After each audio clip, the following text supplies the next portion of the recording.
Welcome back to Sunday Night Football Recap. Week 10 gave us one of the most anticipated matchups on the schedule. Caleb Williams and the red-hot Chicago Bears heading into Cincinnati to face Joe Burrow and the Bengals. Both teams were coming off very different Week 9 performances. The Bears dismantled the Ravens 59-28 behind Caleb Williams' career day. 491 yards, 7 touchdowns, and an 85% completion rate. He had the Chicago offense humming like a symphony. Meanwhile, the Bengals were busy putting up video game numbers of their own. Joe Burrow shredded the Jets for 577 yards and 6 touchdowns in a 72-17 blowout. So coming in, this game felt like a clash of quarterbacks, both riding massive momentum. But once the ball was kicked off in Cincinnati, it was Caleb Williams' show from start to finish. Williams, now in his second year, looked like a 10-year veteran. His precision passing carved up the Bengals secondary all afternoon. He finished with 359 yards, 4 touchdowns, and a 74% completion rate. Time and time again, he found his weapons. Rookie Luther Burden III caught 10 passes for 108 yards and a touchdown, while DJ Moore added 71 yards and a score. Even Devon Achane got loose on a 46-yard catch and run.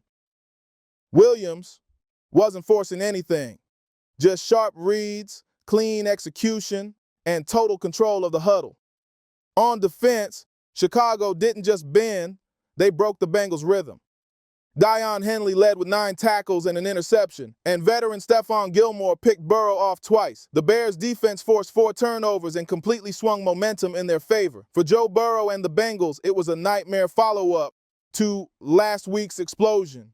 Yes, Burrow had the gaudy yardage line in Week 9, but against the Bears, his receivers struggled to get separation. Chase found the end zone twice, but outside of him, Burrow was left scrambling. He completed just 15 of 23 passes for 216 yards, and those 3 interceptions killed drives before they could gain traction. The offensive line didn't do him any favors either. Burrow was under pressure, and Chicago's secondary made him pay for every forced throw. Team stat snapshot: Bears, 443 total yards, 268 rushing, 184 passing. Bengals, 307 total yards. Turnovers: Bears forced 4, Bengals 0 third down. Bears converted 44%, Bengals just 11%. The Bears controlled the game in every phase. Final score: Bears 45, Bengals 21. Williams' mastery versus Burrow's frustration told the entire story. The Bears now move to 9-1, riding the league's hottest young quarterback and arguably the best receiving duo in football, DJ Moore and Luther Burden III. The Bengals, meanwhile, fall to 6-3, still dangerous but reminded of just how high the standard is when you run into a team firing on all cylinders. Chicago looks less like a rebuilding team and more like a budding dynasty. Caleb Williams is proving, in just his second year, that the future is already here. Next week, the Bears return home to face the Giants, and the Bengals will try to bounce back on the road against the Steelers.